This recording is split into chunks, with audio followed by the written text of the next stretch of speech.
Shanza.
Hi guys.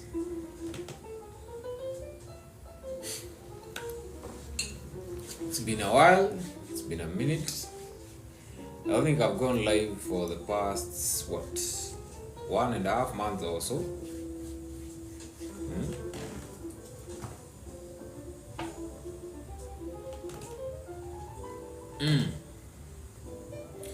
Baldwin, long time.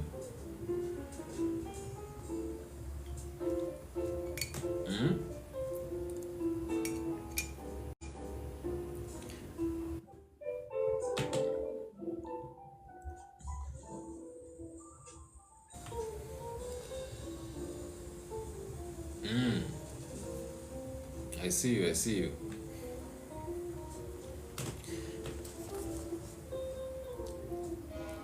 Terry, hi.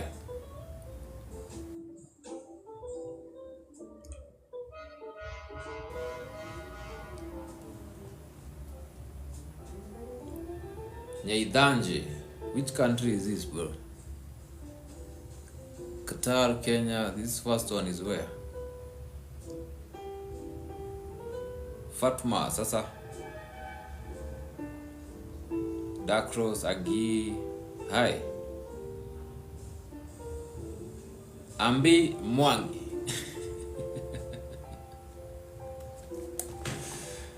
Yeah. Hi guys, it's been a while by the way since we did this. Yeah. Decided we should go live. We talk about something that majority of us are going through. Yeah. Ernest, if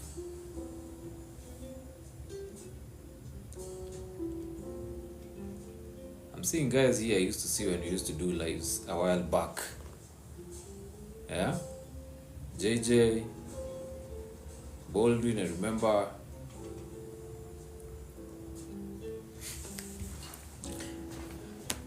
Guys, so today I want us to talk about firstborns.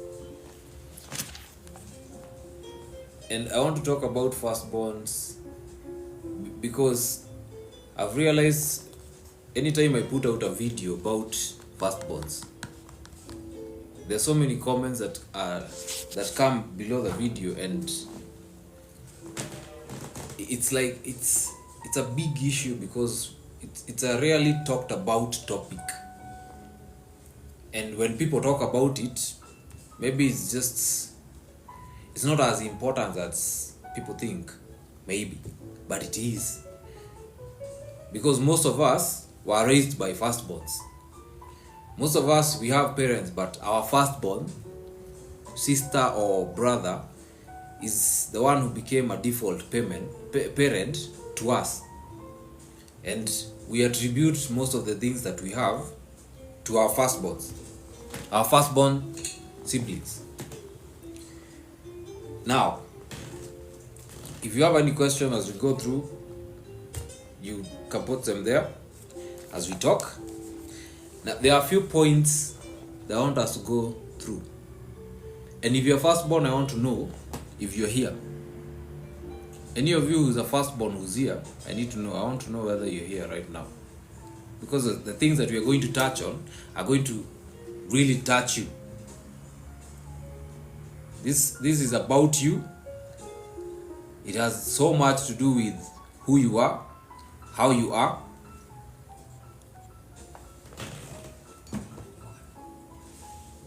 If you are firstborn, lift your hands. Lift your hands. Show me in the comments. I want to know. Fuzzy, Wizzy. It's Marvin, William, Kabeni. G the nurse also. I see you. You have a nurse in the house. I appreciate your work. Appreciate what you do for us out here. Thank you for that. Winnie is also a firstborn. Yeah. So let's get into it. Willis, I see you. Today we're talking about firstborns for those of us who are joining us. And the first thing I'll say about firstborn is you have this issue where you don't love yourself to the point of allowing others to love you. Every time you get into any form of relationship, any form of business, even interacting with other people, for some reason you always feel like you're the one who's supposed to be taken care of.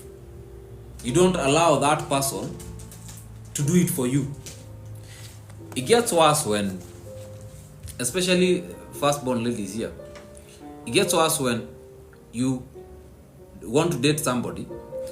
A guy comes into your life.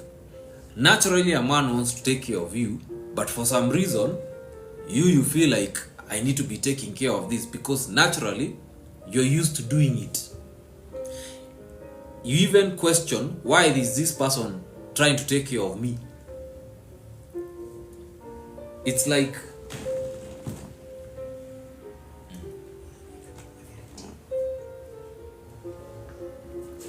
it's a problem when somebody is trying to do something for you. I don't know why you feel like you're obligated to take care of, not allow this person in, to allow them to take care of you. Most of us are culprits of this. Yeah? And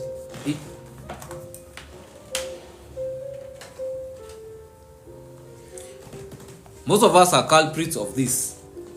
And it's a bad trait because you do not understand that without allowing other people to assist you, without allowing other people to love you fully, without thinking like I need to or I have to do something for them to stick around, you need to let go of this. And we need a moderator for this. Baldwin, if you're still here, let me see. Where are you? We need a moderator for this. I'm looking for Baldwin. Baldwin, you need a moderator for this. Let me see. Okay.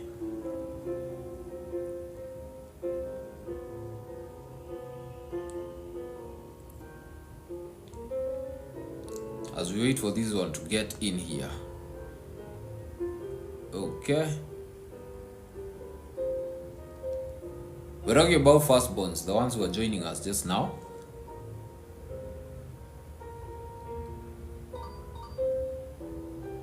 Let me see. Ah, there you are. There you are.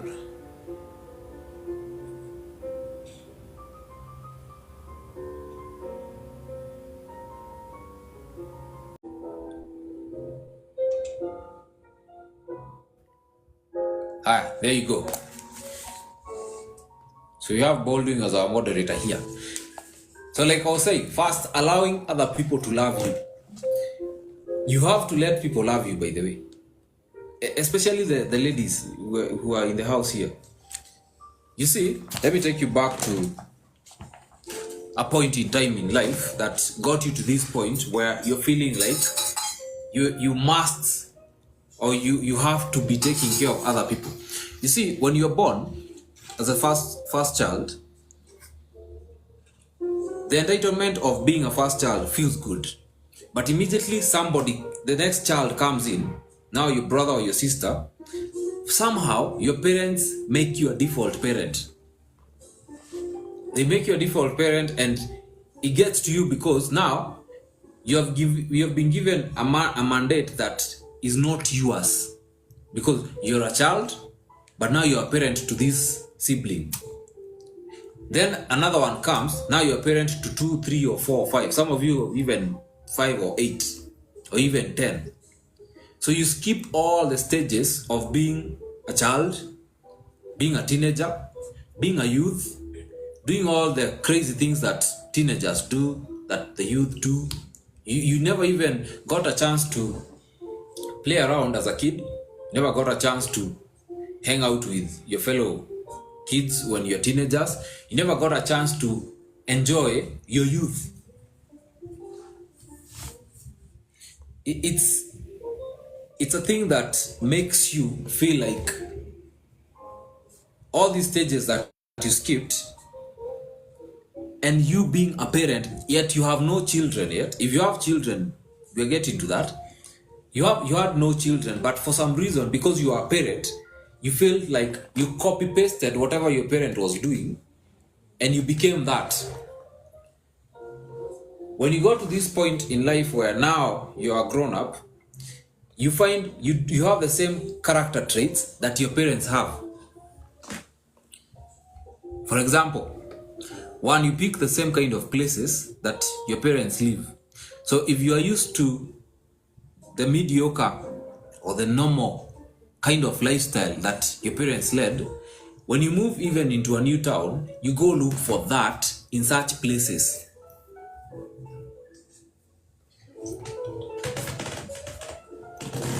Let me give you an example.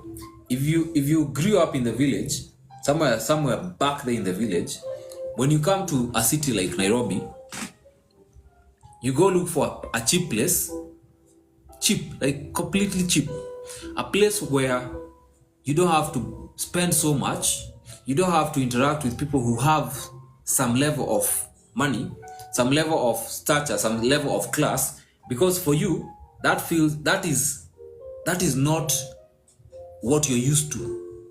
It doesn't feel familiar. And since you are raised and taught that you need to be safe, the same way when your parents right now, you see, your actual parents right now, they never want you to feel like you don't know what next. They want you to be safe. The way they do that is by, your parents will always call you and ask you how work is. If you don't have a job, they'll expect you to look for a job, because for them, the security that comes, the lie of the security that comes with the job that has a salary at the end of the month, that is safe. So even you as a firstborn, majority of the times you find this is the same kind of trend that you grow up with. It's like a copy paste of whatever your parents had. It's just what now you're doing it with yourself, because this is the only thing that you know. It gets harder or tougher when you're in this situation where this is the lifestyle that you're leading, and you want to change, but you can't change because your mind does not comprehend how to do so. Because you're back against the wall, in that every money that you make is channeled towards something. It's channeled somewhere.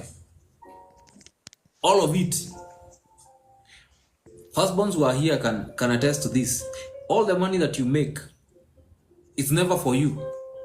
It's never to take care of yourself. It's always to take care either of your mother, your father, or your siblings.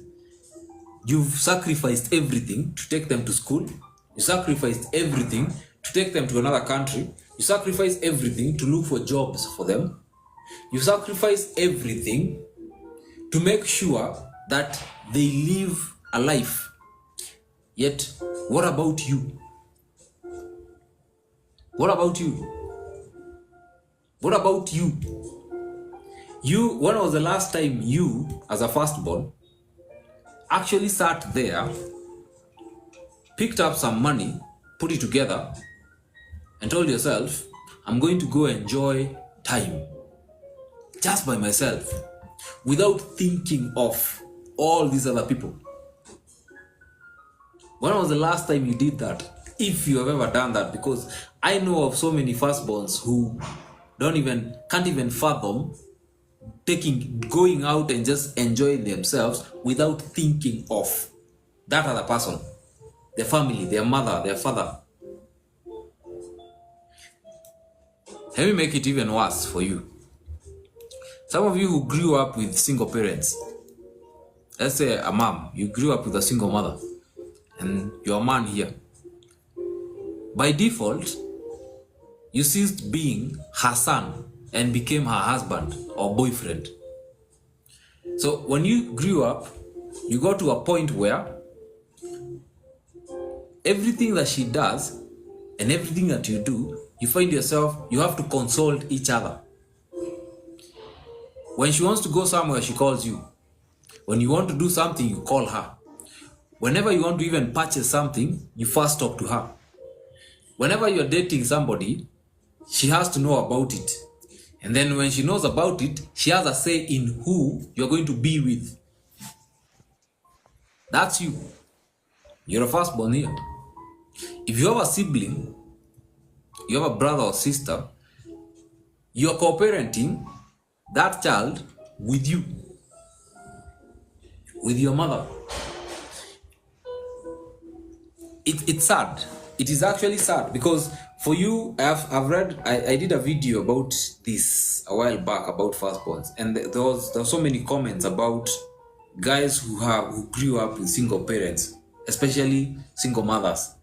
And the complaint or the conversation in the comments was, I feel like I am a husband to my own mother. I am a boyfriend to my own mother. Because everything I do, it's about her. Everything I touch concerns her. Every decision I make concerns her.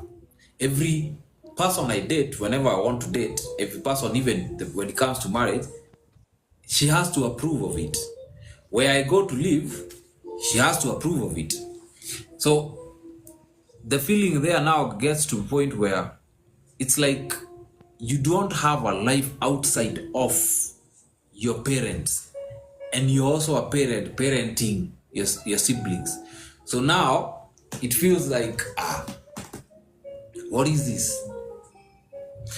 Let's get on to the next point, yeah?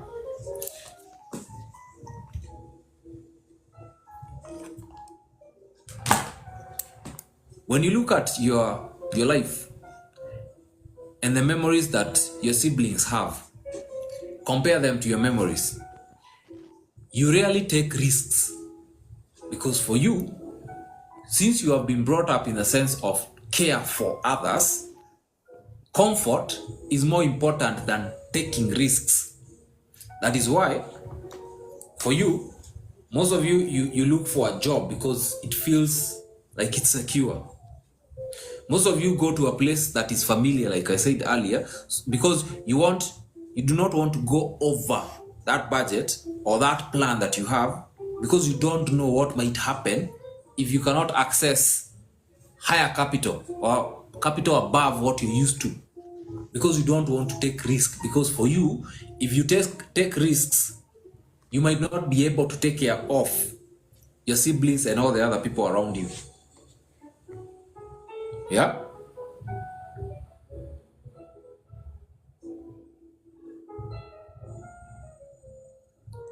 Looking at your comments here, and firstborns in the house, I need to know how many we are here, so that, because I want these points to hit home.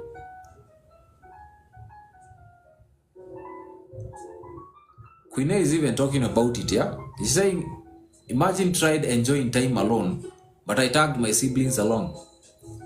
This is what I'm talking about. Extreme is also saying the same thing. Being a firstborn is not easy, bro. Uzuri, we don't lack. I'm coming to that actually. There is something I want us to talk about when it comes to a firstborn not lacking in terms of provision for self and provision for others. Because there is a point there. Actually, let's dwell into that. When it comes to firstborns, majority of the times you say you don't lack. You don't lack money or capital or something or a care or love to offer. But you see where you lack is who offers you. You see, you've grown up in a point where, or in a lifestyle that has taught you, I always give, I always offer, I always do. So any person who comes to you, Extreme and every other firstborn we have here, any person that comes to you and offers you,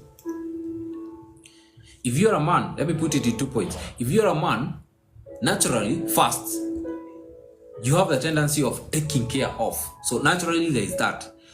But if you are firstborn, you go to a higher extreme where you're so used to taking care of, even when this woman comes and offers to take care of you, you find it weird and awkward to the point where you still find you're doing things that you're not supposed to be doing for this one.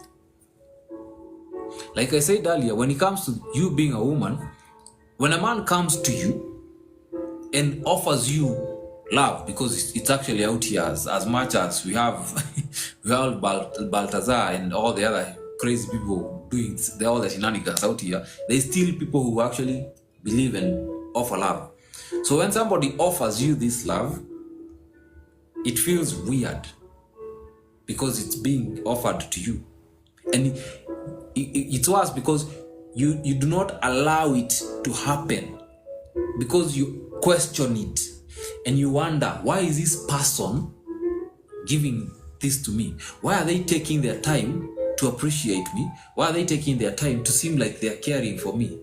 It's, you know, the way like you have screws in your head that are like, why is this happening?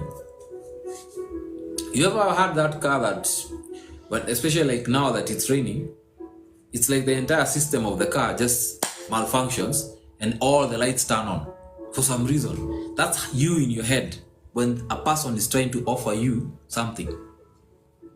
When a person is trying to love you, when a person offers to take care of you, it's awkward for you. It's so weird for you. Yeah? Extreme. It's so weird for you. Alright, let me see. Some of you here, yeah, can attest to this, yeah? Sharon is saying, for me, can't even ask for any help or money from a man. I believe I can sort myself. Sharon, and I know so many of us here can attest to what Sharon is talking about. You do not understand how to be offered even money. A man is giving you money and you're questioning, why are you giving me money? I can get this for myself.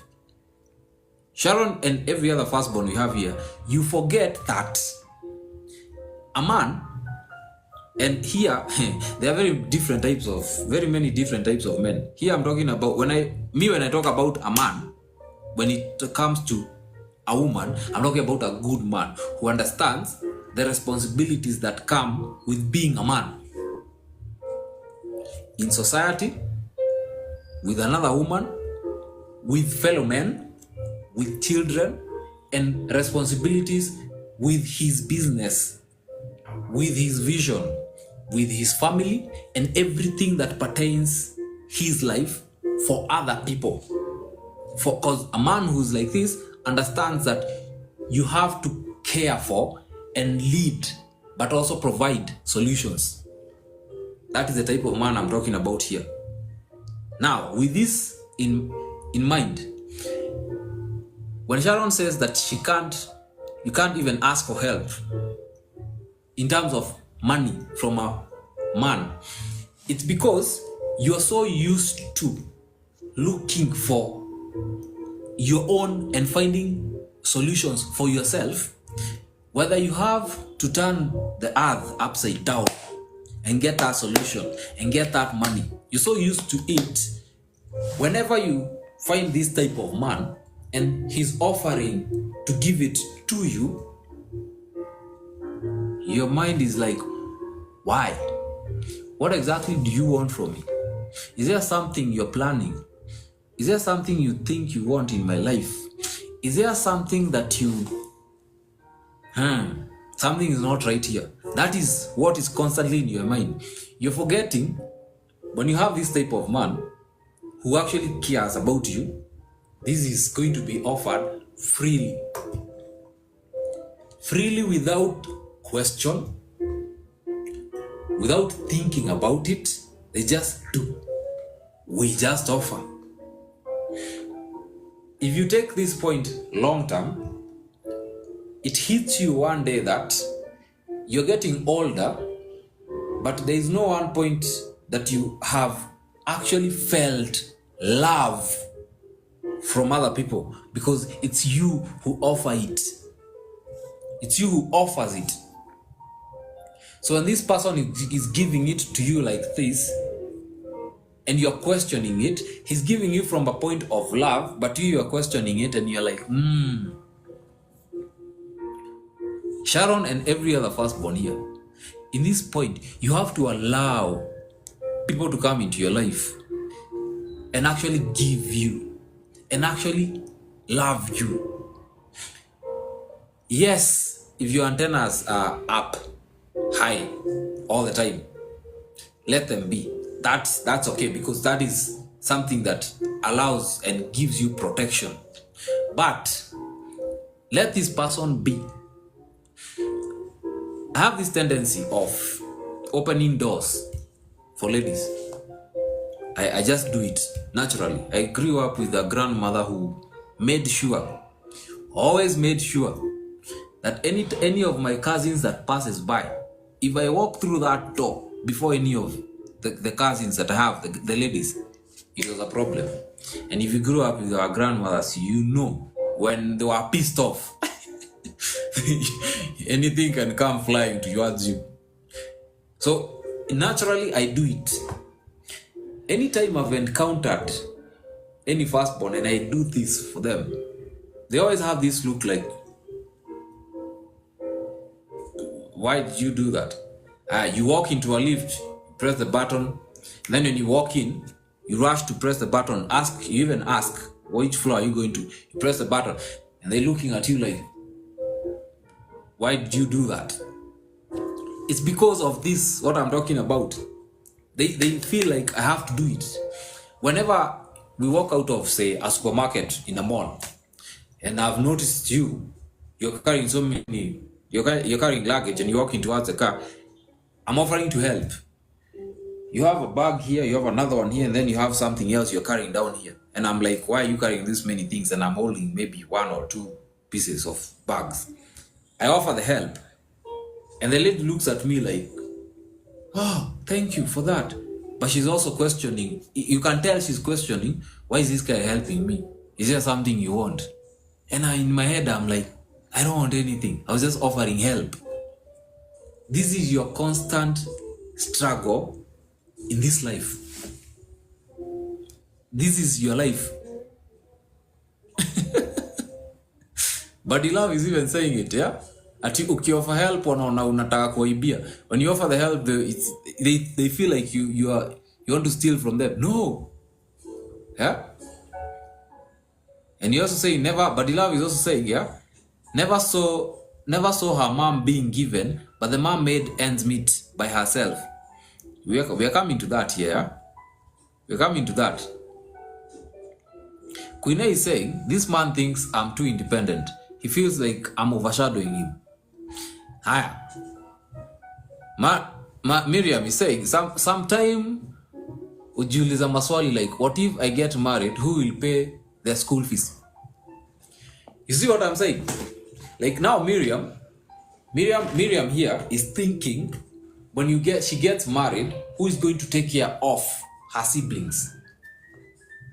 So it's since you are born and since your siblings came into this life, your mind has always been to take care of them, take care of your parents. It has never been about you. So when Miriam is saying she's worried when she gets married, who's going to take care of these ones? It's going to mess up your life fully, because even when you're in that relationship, when you get your own kids, you will never have self-love. You will never care about yourself first. It will always be about other people. And this is where the point of firstborns are the most used, ill-used people on this planet. Why? Because when I asked you for something, I am very sure that very likely you're going to share it with me. How many of you have been asked for things from friends or by friends, by your families, by your siblings, and for some reason you always come through for them? Yet, who comes through for you? Who actually comes through for you? If you actually sit down, Sharon, Miriam, and everybody else who's here who's a firstborn, who actually comes through for you? And don't talk to me about a fellow firstborn. I'm talking about other people out here. Who actually comes through for you? Or are you the one who is always offering help? That's a question you need to ask yourself, yeah? Cynthia, you say he's finding those type of men is like a dream. Yeah? Let me see some of your comments here as we go to the next point. Huh?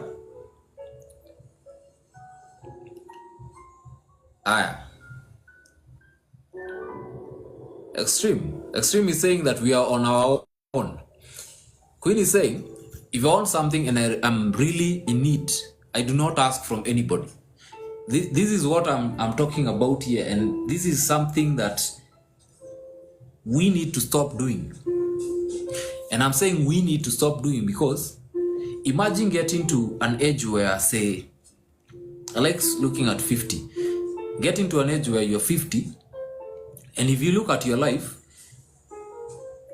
one, you don't have enough stories about the things that you have done in this life that have actually given you a sense of adventure or a sense of, that was amazing. Why? Because it has always been about other people. Two, imagine getting to 50, you as a firstborn, and there's so many wishes in your head, in your mind, that you have not accomplished. And it's not even big things, it's just maybe small things that people do. You've never left, say, your country to just go to, if you're let's say people who are in East Africa, you've never left Kenya to just go to Uganda. You've thought about it, but you've never left Kenya to just drive or take even a bus or even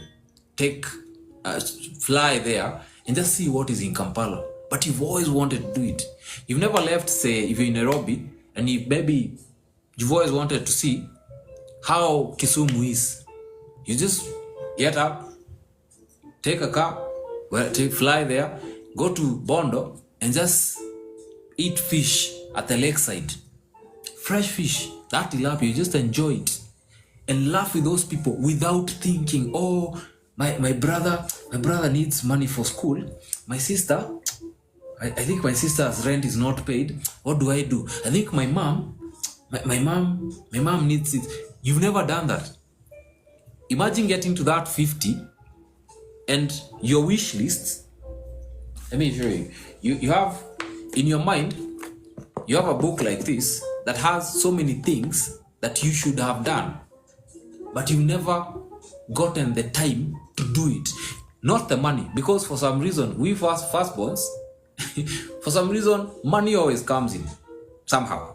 Somehow, when you're dealing with taking care of other people, God has a way of just making sure somehow you get that money. It might be a little, not or barely enough, but somehow you always get that money. Yeah? Agobs, Rachel, yeah, it's been a while. Imagine having in your mind, you have so many things that you wish you want to do, but you get to 50 and you've done none of them. You need to change that. Ladies and gentlemen, you need to change that. Because you can't live. We're going to the next point. We can't live this life always about other people. It's hard. You know, the one thing about this conversation we are having right now, all of you, all the firstborns that we have here, the one thing that is going on, that is triggering them, triggering all of you is, but Joe, even Cindy is about to say what I'm about to say. He's saying what I'm about to say is, but then how do I do these things, Joel? Joel, you know, you're saying all these things, but now if I do this, you're going back to your default system of how, what if I don't? Let me hit you with something as we go to our next point. I have lost 2 brothers in my life. One blood brother and one brother-in-law. Sad, I know. But I appreciate, and I'm very highly appreciative to God that He gave me the opportunity to have those 2, because they taught me a lot. The day I lost my first brother, blood brother, I watched, because I like questioning things a lot, I watched how my family and everybody else who came for that burial, and everybody used to talk about him. I watched over the few weeks and maybe months and years, who talks about them, who actually sits down and sometimes just reminds or starts joking about something that he did. And I realized it's rare. They don't do it anymore. After 3 weeks, 4 weeks, they don't do it. Nobody even jokes about, hey, he used to play this, he used to do this, he used to have this funny, he used to be a genius in terms of maths. He was just, you know, these guys who, when you give them, let's say you're selling stuff, and this one has bought this one has bought this, he just does the total in his head. And then you take a calculator and put them down, the total is exactly the same. He was that kind of guy. So, it hit me. That time, it hit me. The day I leave this planet, if I've not effected change in millions of people, or to millions of people, very high chances, whatever it is I'm doing right now, most of these people are going to forget about me faster than I'm actually thinking. Thus, I would rather do everything possible to make sure their life is okay where I can. But I will not sacrifice my own life, my own happiness, my own joy, because I know you're supposed to seek the joy and fulfillment, not happiness. Happiness is gotten when you buy a thing like a watch, and then immediately after you just look at the watch and you're like, okay, now I have the watch. I'm not going to sacrifice it fully to the point where I can't enjoy my life because there are other people I need to take care of. Point to note is, I'm not saying do not take care of them. I'm saying do not exclude yourself in the living part. Don't exclude yourself in the living. You have to live. Some of you, when I say this, you're not getting the point where when these 2 brothers of mine left, when they passed on, people continued living. we continued living. By God's grace, everybody continued living. All the friends, all the family, we are still here, but they are gone. They did their part, yes, but they are gone. The day you leave, Queen, the day you leave, Miriam, the day you leave, in a span of a week or two, they're all going to continue living. Think about that tonight. And think about it long and hard, because when it hits you, maybe you're listening to me, but the day it hits you, that's when you're like, I need to actually start living. Let's go to our next point. Yeah? Firstborns, you need to learn how to ask for help. You actually need to learn how to ask for help. This one, I have to sip my tea for this one, because this is a big one for most of us. Most firstborns, if you're being honest, the ones who are here, when was the last time you actually asked someone to assist you? And don't tell me your parents. I'm talking about other people out here. You see, Cynthia is even saying from where? Help from where? Exactly. It's like it's indoctrinated in you that you and God are like this. But when it comes to fellow men, when I say fellow men here, I mean men and women, those ones are there. So even when God wants to offer you something, you can't go take it from somebody else. You have to find a way. You have to find a way to find that way. You know how there's one road from Thika to, say, Nairobi town. It's one way. If it's blocked, you would go round and round and round and round. You'd rather find your own way instead of asking, is there a way I can maneuver through this traffic, through this road that is blocked? Is there someone who can assist me, even maybe fly over it? You don't know that. It's Lela, you see, Lela is saying it's really difficult for us to ask for help. Yes. You please learn. Let me shock you. Have you ever noticed your the siblings that you have, they always ask for everything. Always, every single thing. They ask for every single thing. And then when they do, for some reason, they always have solutions. Because when they ask for help from this one and this one and this one, if this one doesn't have, they move to this other one. This one doesn't have, they move to this other one.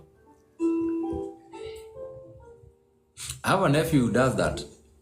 He will call me, hey, I need credit. That day maybe I don't have M-Pesa, like right now, and he wants to watch a game.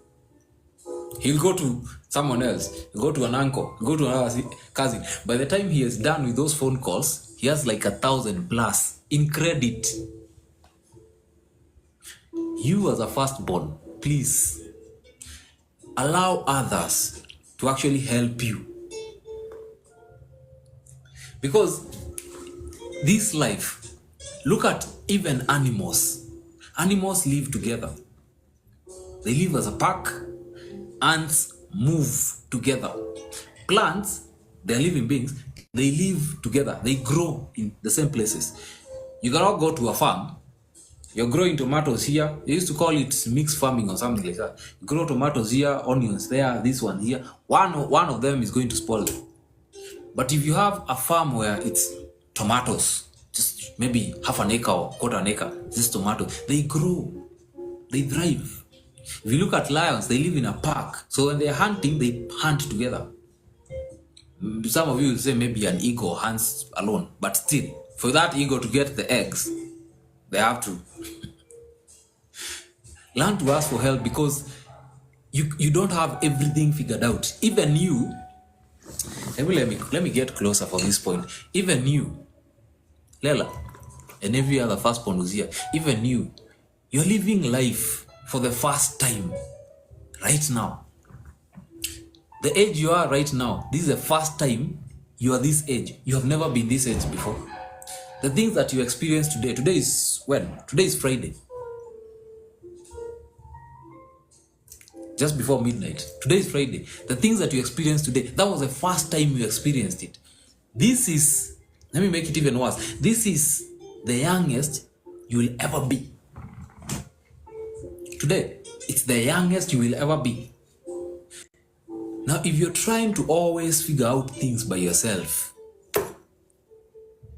always, and asking for help is a big issue for you, when will you ever move from this point and actually go to sleep and sleep? Oh, that point, and sleep. If you're too young right now and you're listening to me, you might not get this point. When was the last time you slept? You actually slept and woke up the next morning and feeling like, that was a good night's sleep. It's rare. Why? Mom needs this. Oh, dad needs this. Oh, my uncle needs. Oh, my brother needs. Oh, my sister. Oh, I have to wake up early. I need to go. African CEO in Uganda. Wibale. Bantu Bange. You're saying you don't know the last time you actually slept. This is what I'm talking about. You rarely sleep. Because in your mind, there's a whole myriad of things that you need to be doing. You need to solve this, you need to solve that. Yeah? Calm down.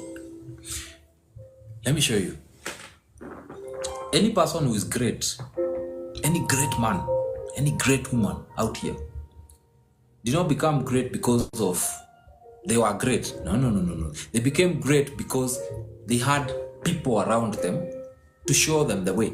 They have the vision. Mike Tyson had a coach.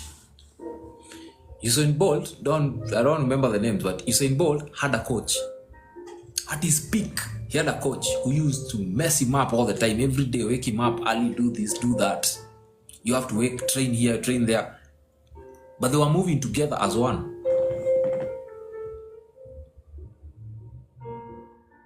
They moved together. You're trying to figure out everything by yourself, and then everybody is stressing you because they're always trying to take something. Not trying, they're actually always asking for something from you. So it stresses you out. So you can't sleep, you can't think straight.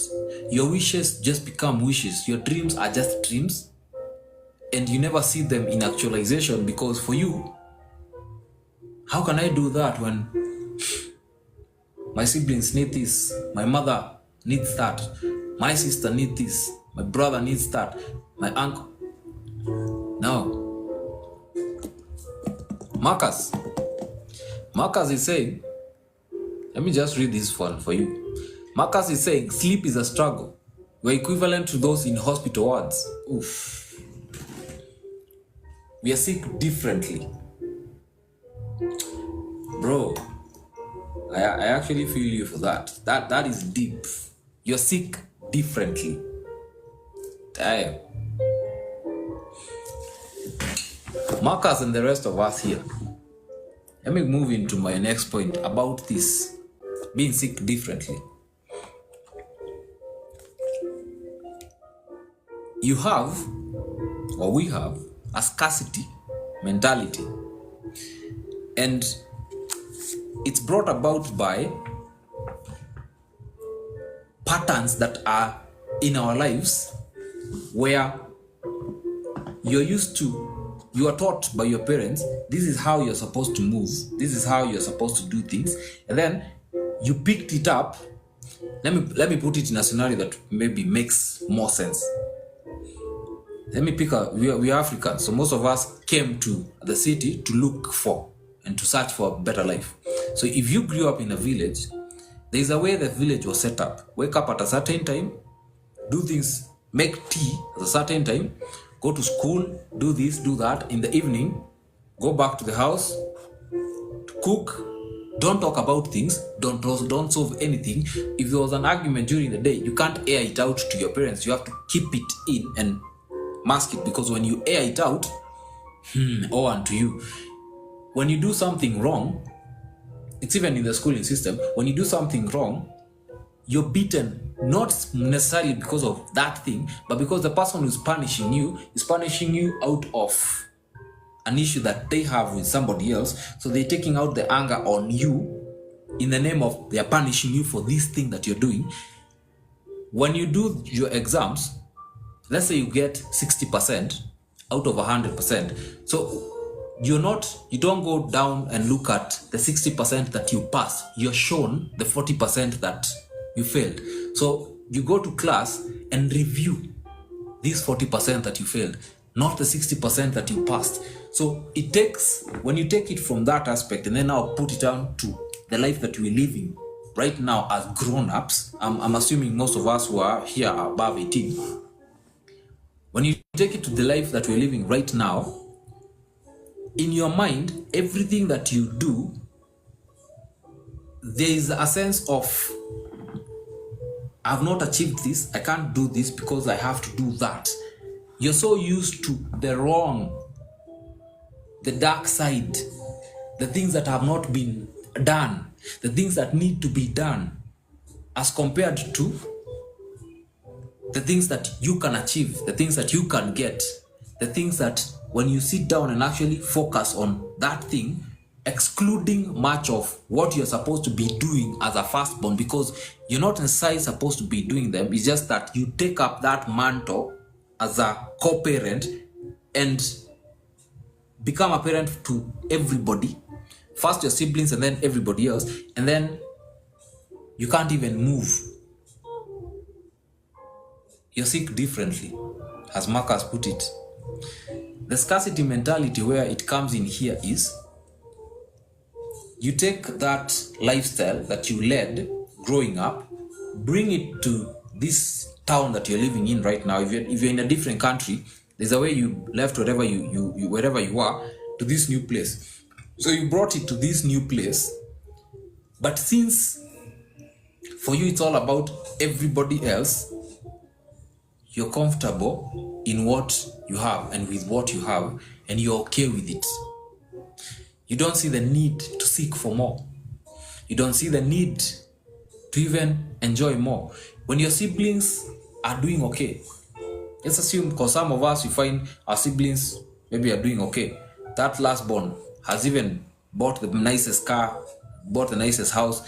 When then they talk about money, like how this is even funny. When them they have this friend who, the sister once said, I need, yesterday I spent 25,000 on dinner and we just enjoyed ourselves and we just went home and it was a good night. Yo, the other sister, the younger one was like, no, the older one was like, how can you spend 25,000 on dinner? Where are you getting all this money? Why would you should take that money and save it somewhere. You should put it somewhere, just save it in case of something happening.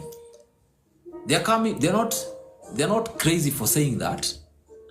They're just coming from a point where they're so used to lack, they're so used to comfort, they're so used to safety, they're so used to scarcity, that when you spend this much, they can't fathom. How can you do that? For them, getting more 25,000 I'm talking about here is a struggle, it's work. And since we are brought up in a society where you're told you have to be working, you have to wake up early and go to work and do these things, and you have to be grinding all the time, don't even sit for 1 minute, because when you sit for 1 minute, why are you settled? Why are you seated there? You need to be working. You need to be getting up early and you need to be doing something. What Denzel Washington says, you're making movement, but it does not equate to progress. You have a scarcity mentality, and I don't blame you. It is not you who does this. It's from where you came from. It's the way you are brought up. It's what you saw growing up. Yeah? Let me read some of this. Perfect Glow. I'll tell you, allow me to say something here. We have a company that deals in organic skincare products. It's called Perfect Glow. They're here right now. My partner is here right now. Perfect Glow, perfect_glow B. It has reminded me about a point here that I was to talk about self-care. Self-care is one thing that most firstborns, we don't even think about. We don't think about. For you, self-care is like, I need to be taking care of that one, this one, this one. That's your self-care, not you. Even the ladies, the wigs that you buy, you'd rather buy a cheap wig and give that the rest of the money to someone or offer it to somebody else than buy something that makes you feel good, that you can step out and actually feel, hey, today by the way, I look good. Self-love is also appreciating yourself with nice things. And what do I mean by nice things here? When was the last time you actually took time, went to a spa? Ladies first. Went to a spa. Just sat there and let that person just treat your face, give you a massage, and then sit back and relax. Rarely, right? Rarely. Why? Because for you, it's like a taboo. Why would I be enjoying this life like this while my brother is somewhere, I don't know whether they have eaten. Well, my mother, I don't know, I think my mother needs to go to the hospital. Hey, now NHIF has changed to shift. I think you are paying, I think people pay what, 6,500 a year. Shift, I think now will be, again, calm down.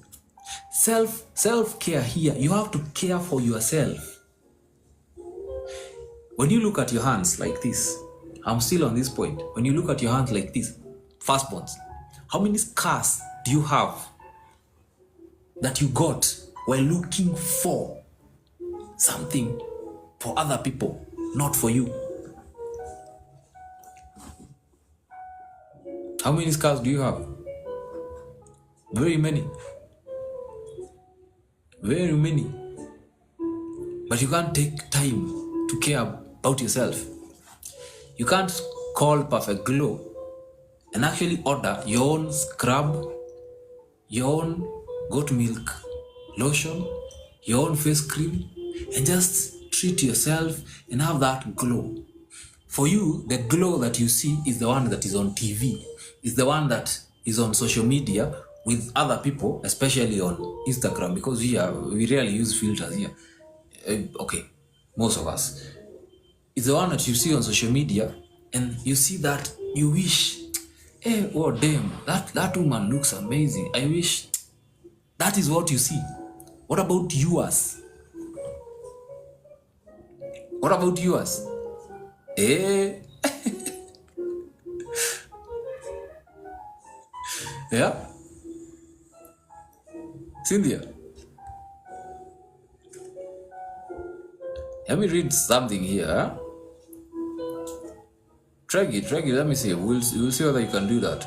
Vero,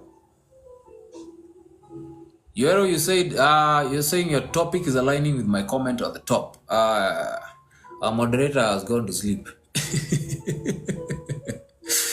Yeah, Perfect Glow is saying, sadly, we only live with the consequences of our choices. Let's choose wisely. We are coming to that here because we need to get to something.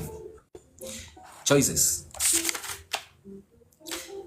Now, we're going to run through two very important points here.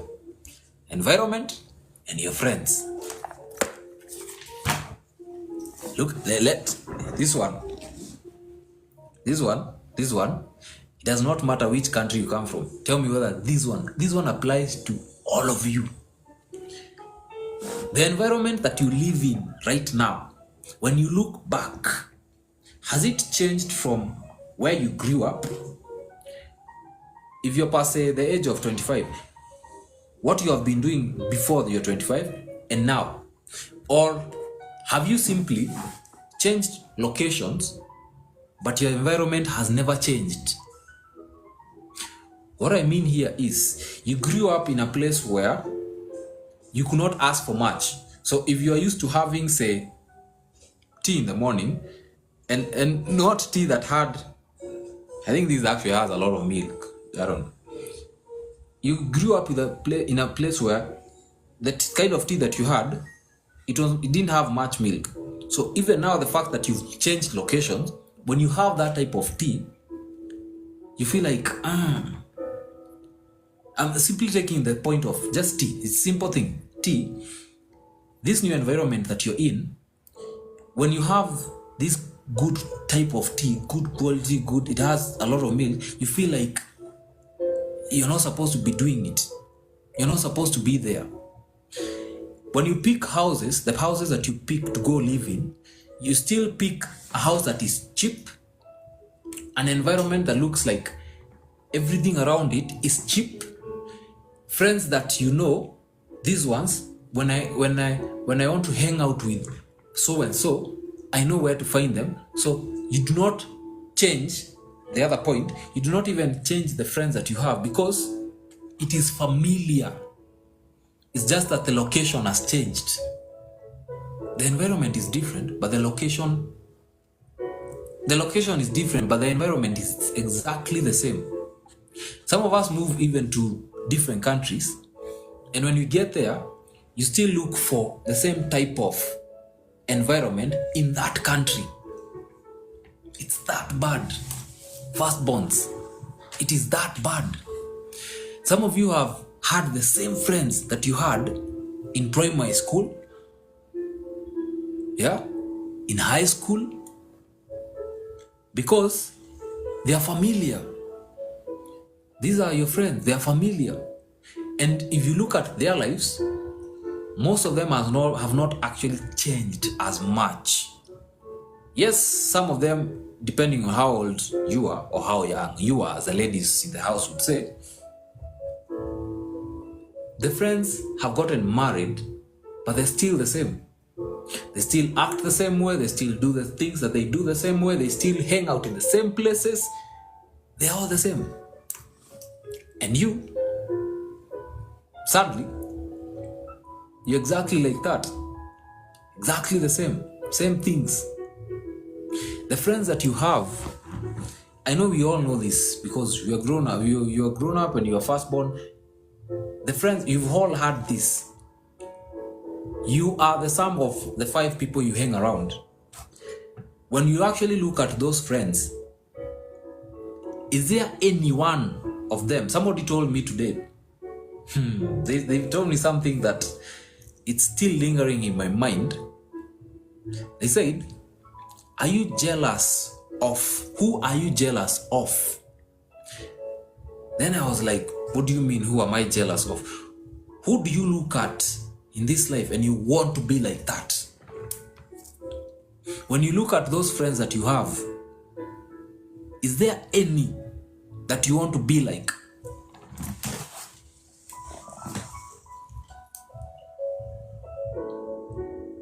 Any? Think about it. Is there any of those friends that you hang around with, firstborns? Any of those friends that you want to you hang around with? Is there any that you want to be like? Where the jealousy point comes in here is, if there is none that you want their life, you should move from that friendship. And when I say move from that friendship, maybe you have not done it before, or maybe you have not realized that you have done it multiple times. But when you move and you change the environment, location here, it's key, yes, but you change the environment and then you change these friends, because when you look at your friend, you want to be like that. Now you are in a step where now you're moving in the right direction. And now things will start changing. Location, change the environment, and then now you're changing friends because you want to be like one of your friends. Yeah? Let me read one of your points here as we get to this other point.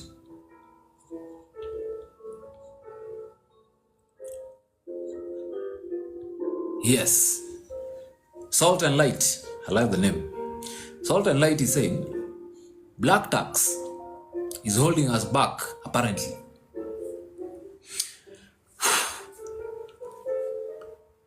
I've been fortunate enough to travel to a few countries, thank God.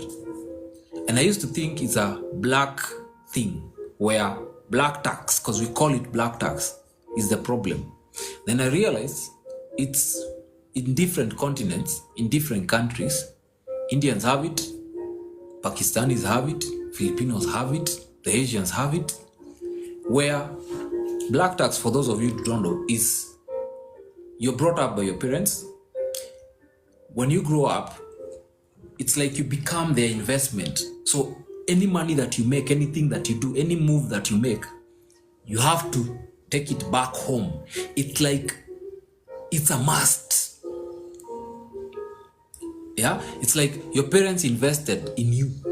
They didn't just bring you into this life and then gave you a life and then left you and you now go figure out your things and build your things. And no. It's like once they left, they finished with you in terms of clearing school. Now you're in the business world.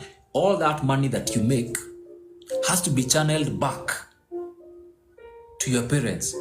That is what black tax is. And it's saddening because you are unable to move forward in any decision you make in business and with your finances because this is holding you back. Your mother needs this, your father needs this. Your family, your entire, not your family, their family, because this, your mother and father, they are the ones who brought you into this world. That is their family. You are just a byproduct of the two. But for some reason, it gets worse as I go back to this point. It gets worse when you're taken to another country. For those of you who've been fortunate to be taken to another country by your parents, you're an investment. You've not been taken there so that you take care of yourself, you find a way to sort yourself so that you build a life for yourself and the future children that you're going to have and the future family that you're going to have and evolve. They take you there as an investment. So every month there's an expectation of you have to bring back something. It's worse for you if you already have a child and you left the child with your parents. Thus, the child is used against you that if you do not bring this and this, if you do not send this, something is going to happen.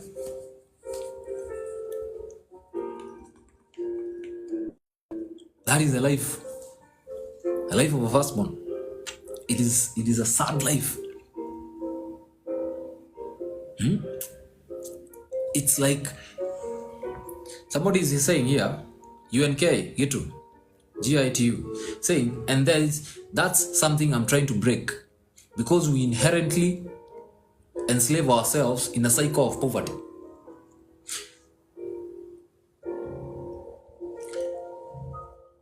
I'll say this for UNK and the rest of us. We as Africans, we are brought up thinking poverty and being broke are the same thing. You as a firstborn should understand it's not. Poverty is a mindset that will destroy you.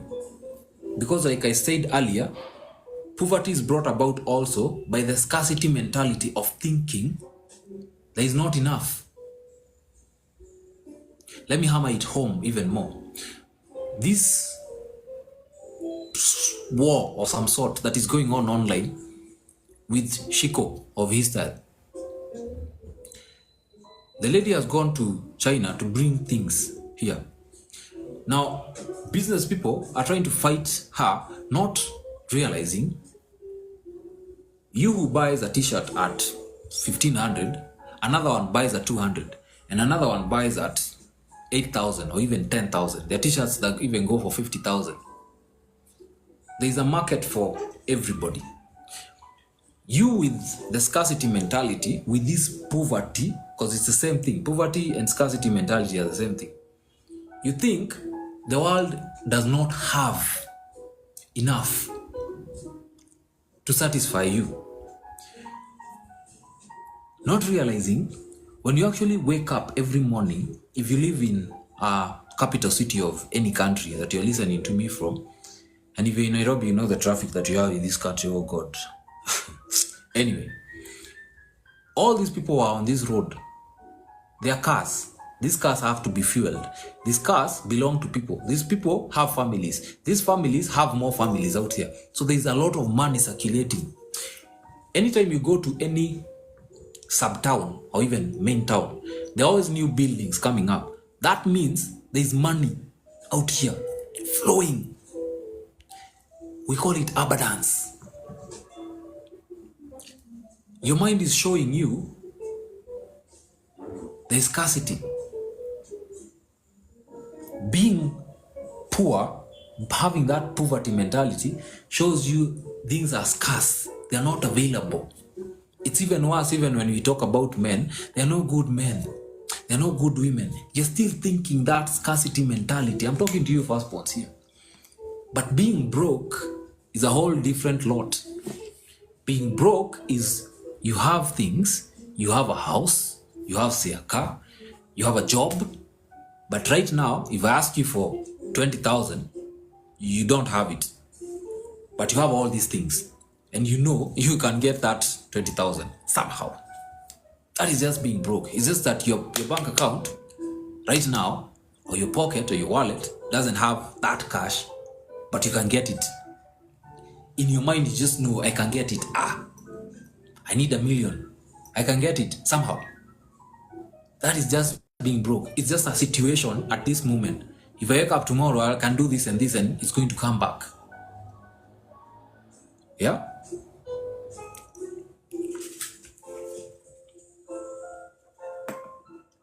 Bro, let me tell you something quickly. Yeah? UNK Gitu saying, telling at Smarter Official, I have to say this. It's telling them, tunaongelea vitu za maana, get in line or get out. Just a side note. When it comes to this one, firstborns, maybe you might get this fully and understand it. When it comes to social media or even people, you can communicate a lot.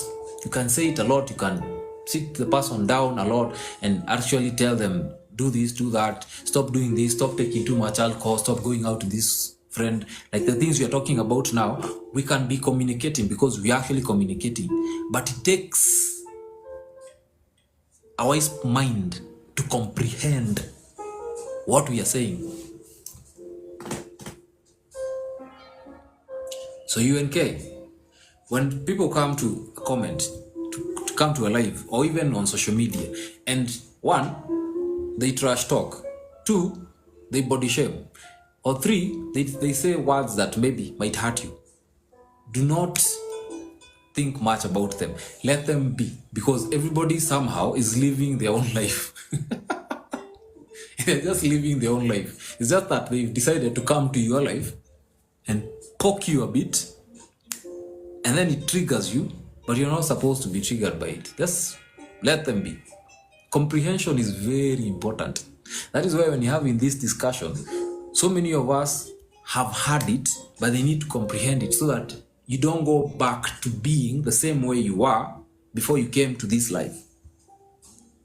It's that comprehension.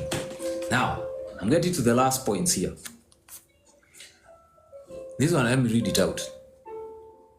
You do not have the courage to stand out or to stand up for yourself. You're okay with the way you are treated and you accept things as they are. Let me expound on this. Most firstborns,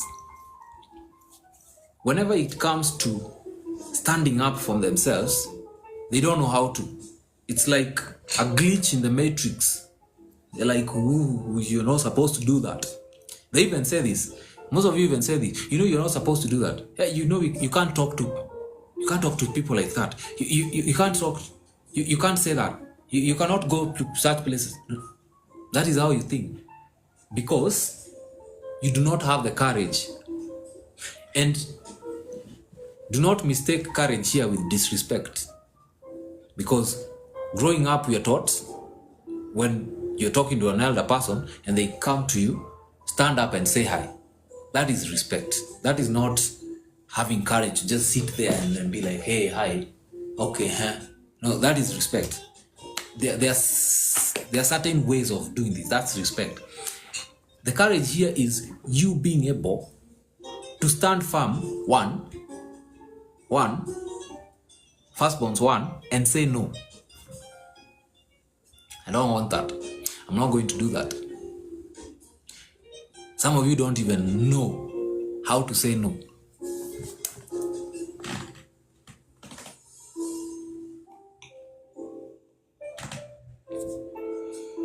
When was the last time somebody asked you for something and you said no and didn't see the need to explain that no?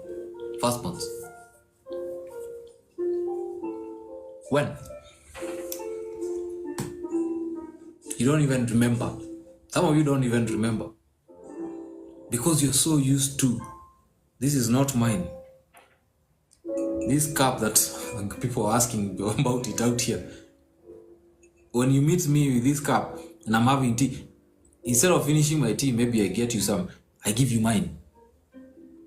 I don't have the courage to just say, no, this is mine, let me finish my tea. You go get your water there.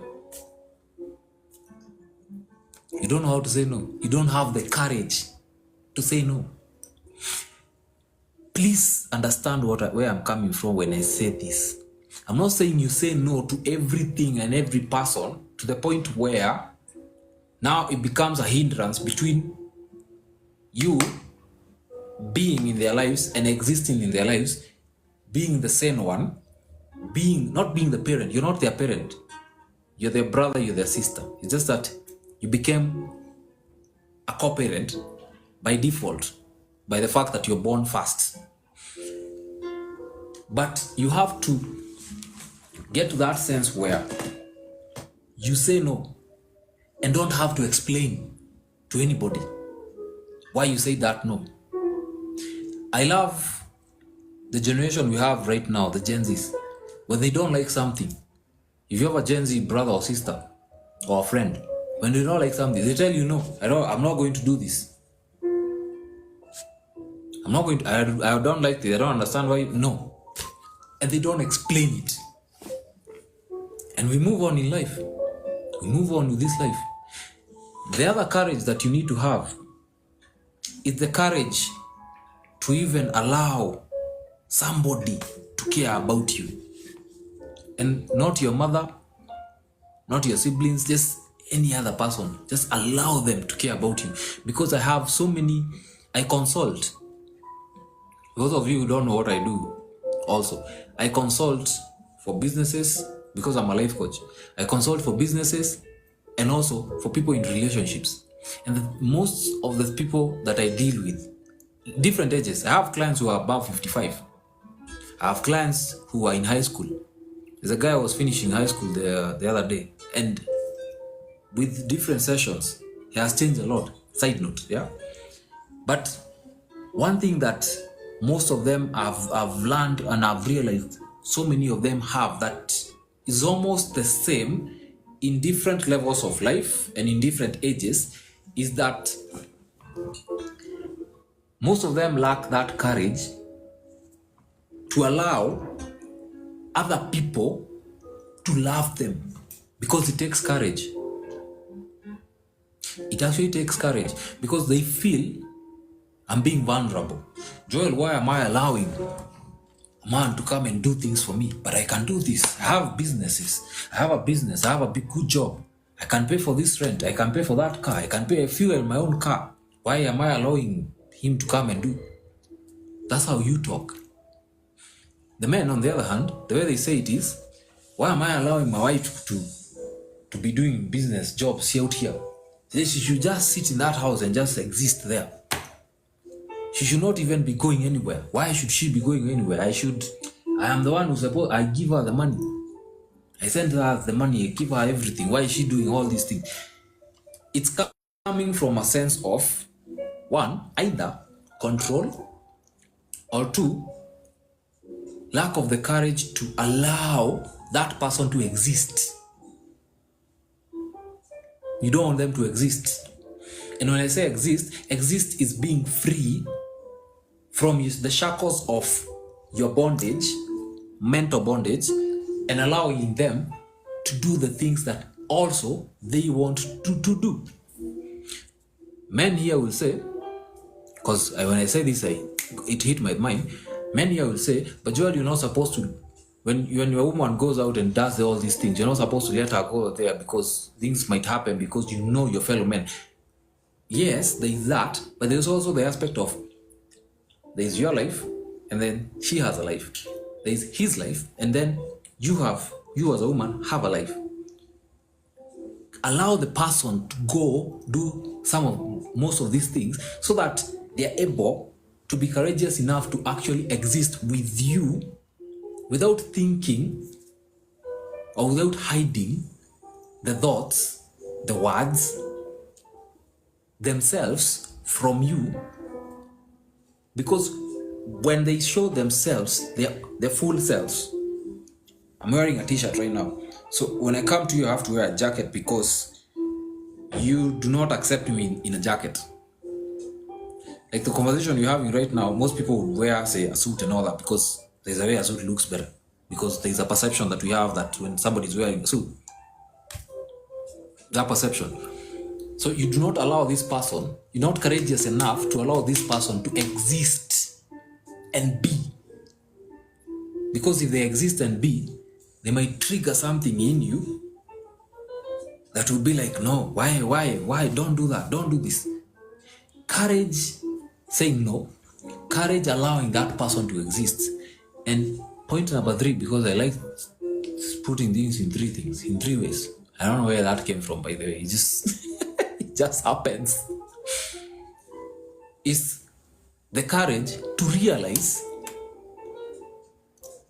that you're actually in the wrong places, wrong environment, location, wrong point in time. That if you're, say, between 20 and 30, or 30 and 40, or 40 and 50, depending on who is here, there's a stage that there's so many stages that you skipped, and you need to do those things.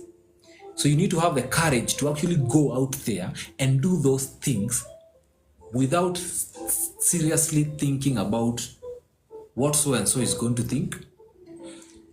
I'm too old, and I hate it when people say that I'm too old. Yo, too old to do what? Is your body still moving? Do something, do it. Just get up and do it. I'm too old. I can't do that at this time because I have this thing. No. I told you about my 2 brothers. The other day we lost, I'm forgetting her name, but remind me her name in the comments. Yeah? We lost I would call her a very intriguing, interesting character of a lady who was very jovial. If you ask that lady, say even a week before, she had plans, she had dreams, she had goals. She even thought of maybe her kids in future, her husband in future, the house that she would want to live in, the cars she would want to drive, the places she would want to travel. But out of the blues, just ended. You need to have the courage to do most of the things that you want to do now. Let me read your comments before you go to the last point of tonight, yeah?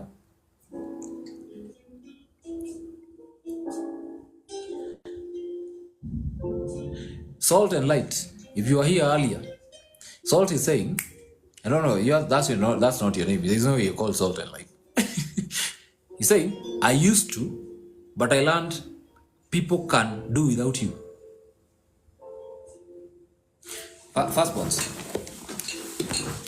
Firstborns, listen to this point again. People can do without you. Not in all aspects, but in most cases, people can actually do without you. But you've taken up that mantle to always handle and take care of their issues, their problems, and give solutions, even when you have no clue what exactly you're doing. People can actually do without you in most cases. Let's go back to these comments. Let me read one more here.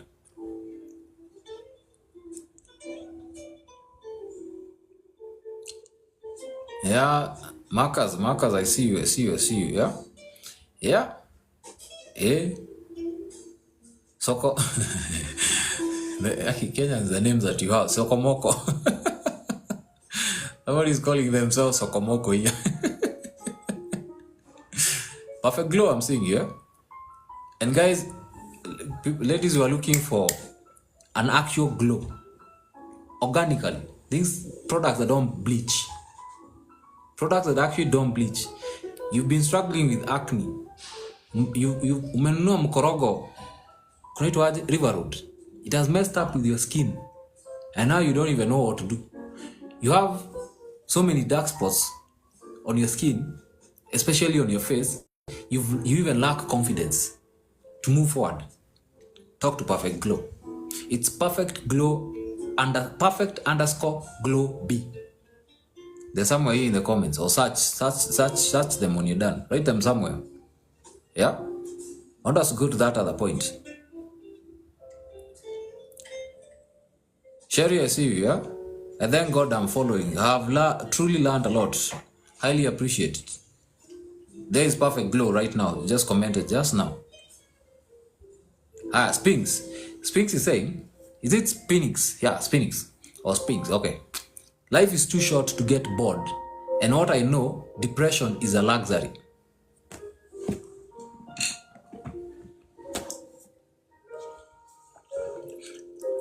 Yo, who am I talking to today, man? You guys are hitting points upon points. Life, Spinks is saying, life is too short to get bored. And what I know, depression is a luxury. Can I expound on this, Spinks? Quickly, just out of thought, yeah? We all talk about depression, but don't think about depression in this way. The only time that you're depressed is when you're not actively doing something that is growing into something else. Look at it. The only time you're depressed is when you're not actively doing something that is growing into something else.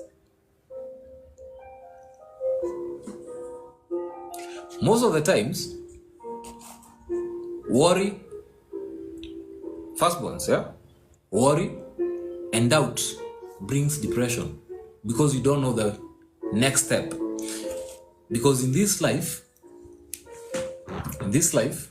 the only time you have worry, depression, doubt that brings this depression is when you don't know what next. What do I do next? And most of the times, that question lacks an answer, mostly because you've not aligned yourself with the flow of life by knowing, I want to get here. Let's put it here. I want to get here. How do I get from this point to that point? When you're in the process of getting to this point, things hit you up and down. It's like the market. If you do Forex here, it's like the market. Things hit you. So you divert and start going this way instead of continuing on straight. Another one hits you when you're here. Instead of staying there, you come back to this one. So now, again, you start again. But you've not moved. So you're back here. You're not here. You're back here. This depression keeps hitting you because you're not focused on getting here. You're focused on, I need to eat today. My brother needs this. My sister needs this. My mom has called to do this. You need to get here. How? By all means. by all means. You need to get there by all means. Let's go to the last one. Let me read this one for you. And tell me whether this is part and parcel of your life growing up to this day, whatever age you are. Your parents have always expected you to have a solution for everything.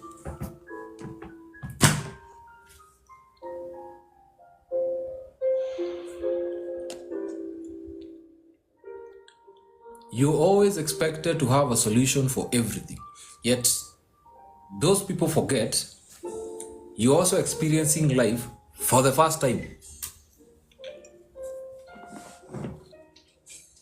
You're experiencing life for the first time, just like they are. They have never had another firstborn. So when you're 20, 25, 30, 45, whatever age, that is the first time they're experiencing you at that age. Yet they expect you to have solutions for technically everything. This has messed with so many firstborns in life where you sit back, most of you cry yourselves to sleep. I have clients, told you I consult for a living. And if you're looking for somebody who's going to tell you things as they are and get deep to the root cause of what exactly is ailing you so that you're able to move, so that you're able to start again, that business that is gotten to that point where you're feeling you're stagnated, talk to me. Talk to me. Somehow, God has blessed me with that thing that I get to that root cause without any malice, and we move forward. And have clients who can attest things have changed because of that. Because we don't want to get to the root cause of why is this thing happening? What brought it? Why is it here now? It's because of this. That's why when we started this session, I took you back first to where this came from. Your parents have always thought that you have a solution to everything. And you, most of the times, most of you have cried yourself to sleep. So many times, your tears can actually fill a bucket. That dispenser you have there, if you look at the times that you have cried because you don't know what to do and everybody is waiting for you to have that solution, they can actually feel that 20 liter. That gallon of water can actually feel it. I said earlier, when was the last time you actually slept and woke up in the morning and you're like, yes, that was a good night sleep? Most of you said you haven't. What you need to do here is, you will never have solutions to everything in this life. That's why I told you earlier, you need people. We all need people. And these people that we need are people, like I said earlier, that you're looking up to because they are doing either way better, way much better than you, or at least they have been through what you're going through now. So that when they see you doing some things, they're able to tell you, what you're doing there, that is not going to end well. And also realize, as they're telling you these things, please, like I said, communication without comprehension is going to mess you up. So when you hear, I used to have a headmaster in headmasters was for high school. I used to have a headmaster in high school. He used to. I remember something he used to say a lot. He used to say this. I'll give you advice. I'll tell you, don't do this, don't do that, do this, do it like this. But it's up to you to take that advice, equate it with your own life, and then decide, does this make sense as he said or as she said, like that, or do I need to flip it a bit to align with my life? So don't just take advice just because it's being offered. Align it with your life and then decide on it. That is one way of getting solutions from people above you in terms of doing better in life with you than you, or people who have been through that situation that you're going through and they have actually come out of it. There are people I like taking advice from. I don't like mostly taking advice from people whom, anytime they talk, there's a sense of negativity that is coming out from their mouth. Firstborns, you know this part. There's a sense of negativity that's coming out from the mouth. Yeah? Thus, with this topic, if there's so much we've talked about today, and there's so much I've left you with today. Remember about environment. Remember about location. Remember about friends. Remember about the courage to say no and not having to explain. Remember the ways that you can get solutions to things and to ways of this life. Remember also that you need to care about yourself more than you actually are right now. This body that you have, this is the only body that you're going to have.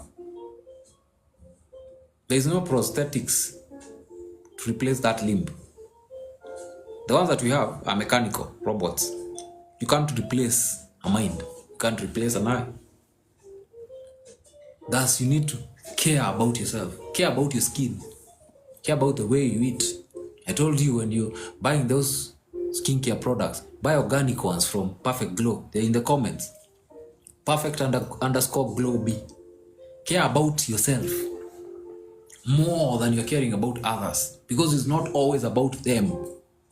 It's hard, I know. I'm trying to reprogram you into a different way of doing things so that you're able to live life and actually go to sleep saying, today was a good day. Actually wake up in the morning and be like, oof, that was a good night's sleep.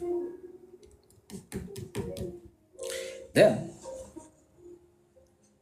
take time to make memories for yourself. Go to places. Go have tea in different places. If you're a drinker, go drink somewhere nice. Go to that expensive place and have that drink there. Go have that tea there. Why not? Don't always be having life. Don't always let black tax control your everything. Control your life to the point where you can't even live. I know for most of you, this is harder. It's hard to even comprehend what I'm saying and actually implement it. It's hard because you're like, but Joel, no. It's hard to comprehend what I'm saying. But try it. Ladies, try it. Men, try it. Let someone love you. Let someone for once care about you. Let someone do it and see the difference. See the difference. Let them do it. Oh, letting go. And acceptance. Accept. Yeah, I came from this type of family. I came from this. Yeah. I have a big head. I have a big whatever. I don't have this. I don't have that. Okay. Accept. It's your life. It's part and parcel of who you are. Accept it. Then move. See how different life is going to turn from now. Just do it. I'm going to leave you with something, yeah? I'm going to leave you with something here. I've written something here. Huh? Yeah, here you are.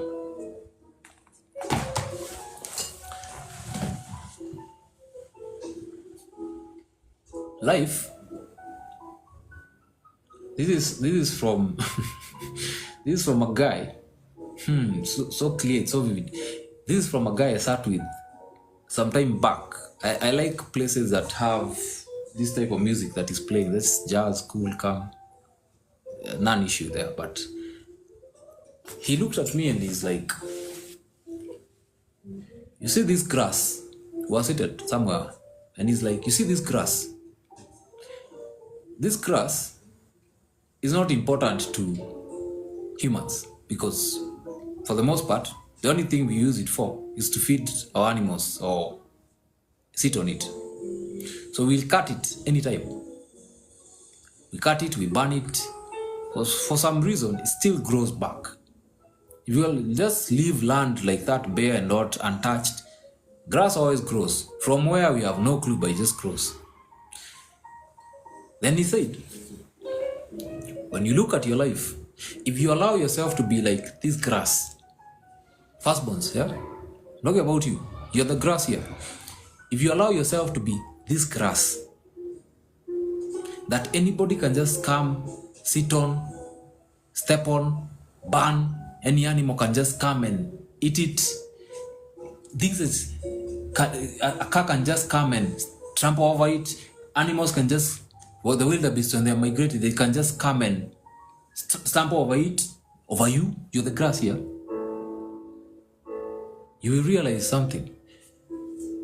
Everything else is going to grow out of this grass and leave it there. A tree will grow and leave that grass there. It will be left there.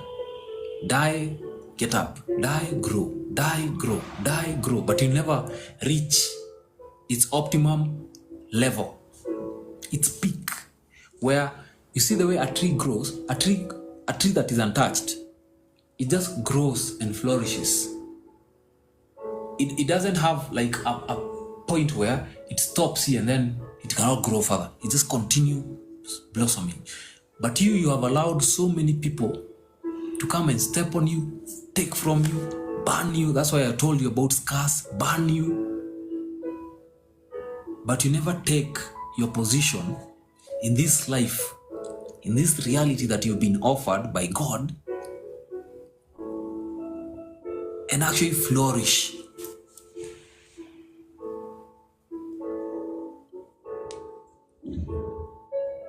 It's a sad reality, right?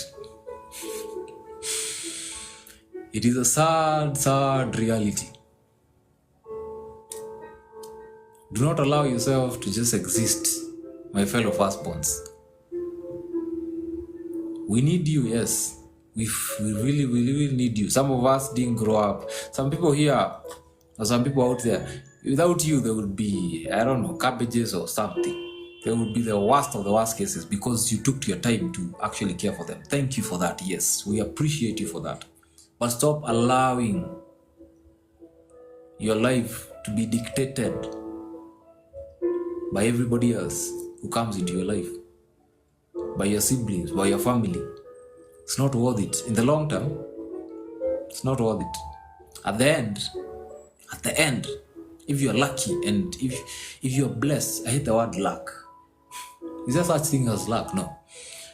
In the end, if you're blessed and you're actually able to reflect on the things that you have done up to this point in life, how many can you say, that was a good one? I did that. That was amazing. For yourself. Not things that you've done for other people. You've done a lot. Most of us were brought up by firstborns. So don't dispute that. But how many can you say, and I did that, and that was amazing? Yeah? So my people, and my Ugandan people who are here, Bantu Bange, yeah? We ball. My people, allow me to leave you on this Saturday morning. Is it night or midnight? Yeah. With these few words from me to you. Stop living life. Again, stop living life excluding yourself. Stop living life with so much lack in your mind. Stop living life trying to solve everything.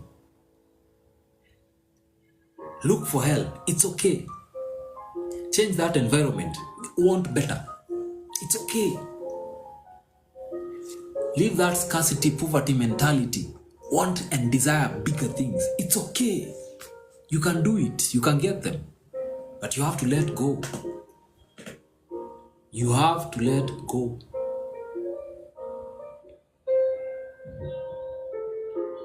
Well, for tonight, allow me to leave you. Like I said earlier, skincare products from perfect_glow B. Talk to us. 2, you're looking for consultation, and my type of consultation is like this. I get you to get to that point where you have to get out of that so that you grow. I don't want you to exist in this life and just be there. Like, nah. I want you to live. Life is beautiful. Life is amazing. But you have to let go and accept and actually seek for help. Okay? For tonight, my people, and I need to stop taking 1 cup of tea for 2 hours. Yeah? For tonight, allow me to end this live. Until tomorrow. We're going to be back here tomorrow at 9:30. Yeah?